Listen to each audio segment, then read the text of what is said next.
Toujours en compagnie d'Arthur Vernon, nous évoquons les fantasmes. Alors Arthur Vernon, on a parlé de fantasmes plutôt sexuels, un peu, parfois même un peu hard. C'est pas mal qu'on parle un peu de romantisme avec Sandro, non? Totalement. Bonjour Brigitte. Bonjour Sandro.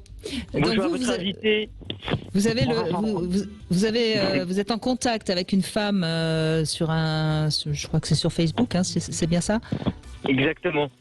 Et votre fantasme, c'est de l'emmener promener, de lui tenir la main, enfin, des choses Voilà. tout à fait romantiques. Tout à fait romantique. Je crois que j'aurais dû vivre en 1800 à écrire des lettres d'amour avec une plume. Oui, en fait, ce à quoi je pense quand elle doit venir me voir, c'est d'aller me balader sur les quais de Paris le soir, tout illuminé, avec les yeux brillants. J'aurais aimé l'inviter au restaurant, malheureusement c'est pas possible, mais bon, on va pouvoir se promener. Et moi, je crois que je devrais obtenir la médaille du romantisme. Je suis vraiment à fond, à fond. Déjà, je suis un grand amoureux des femmes, et j'en bégaye du coup quand je parle. Il y a des détails qui me fascinent, leur gestuelle, leur grâce. Pour peu qu'elle ait une jolie voix, apaisante, sensuelle, déjà je fonds. Et aussi, je suis très accroché à l'écriture. S'il n'y a aucune faute d'orthographe, si c'est bien tourné, je commence déjà à rentrer dans l'histoire. Voilà. Mais c'est important que vous puissiez témoigner aussi, Sandro, parce que c'est vrai qu'on a parlé de beaucoup de fantasmes sous un angle plus, enfin je sais pas quoi dire d'ailleurs, parce qu'il n'y a pas de jugement de valeur de ma part. Mais c'est important. On peut aussi fantasmer simplement de tenir la main d'une collègue de travail pour laquelle on est totalement pétri d'admiration. Arthur Vernon, c'est vrai, le fantasme, c'est aussi des choses comme ça très soft. Oui, bien sûr. En fait, c'est énormément de choses. Tout se passe dans la tête. Donc, il y a un éventail de possibilités qui est énorme. Et dans cet éventail, le romantisme, qui a lui-même été magnifié par la littérature, par le cinéma. Donc, le romantisme a été énormément porté par la culture. Donc, on a été imbibé de la culture romantique. Donc, d'une certaine façon, ça peut aussi être normal qu'on soit sensible à ce romantisme parce qu'il a évoqué des choses très fortes pour nous et qu'on a envie de vivre un peu de nouveau ce qu'on a pu lire dans notre jeunesse, ce qu'on a pu voir sur l'écran. Toutes ces émotions romantiques sont des émotions très fortes qu'on peut avoir envie de vivre en réalité. Je le comprends parfaitement.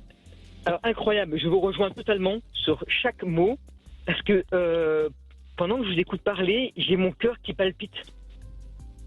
C'est incroyable. Oui, tellement je me reconnais totalement.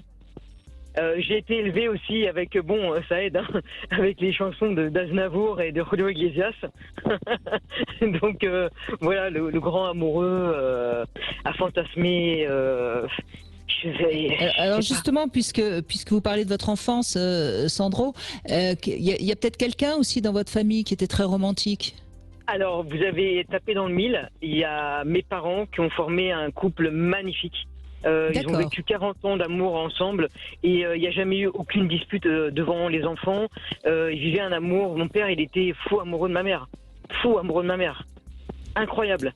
Et ils étaient connus comme les loups blancs dans une petite station balnéaire que je nommerais Jean Lépin. Et ils se tenaient main dans la main. C'était trop beau à voir, quoi.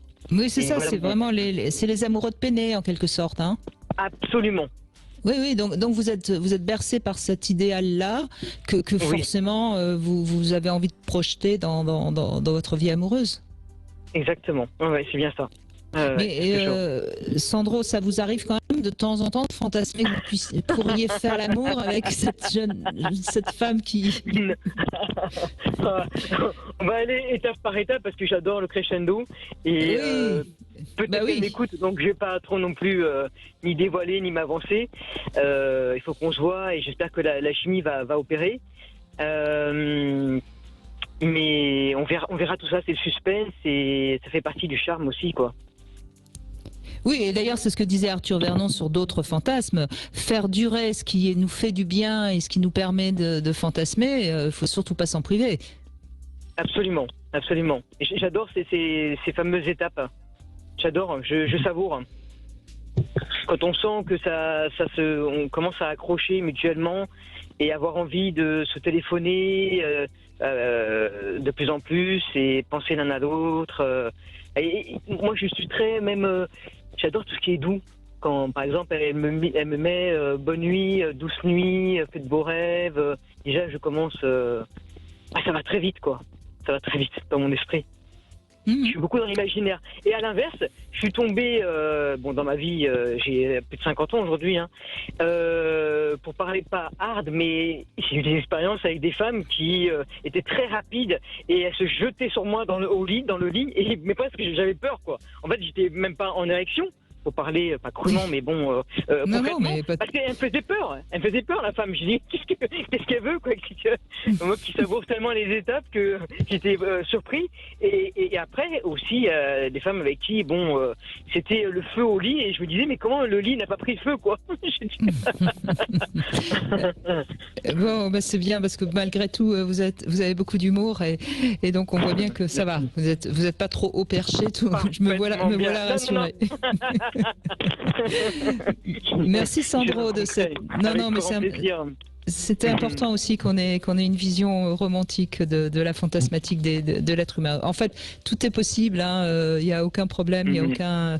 Arthur Vernon, merci. Je crois qu'on a fait une belle émission sur les fantasmes, il me semble.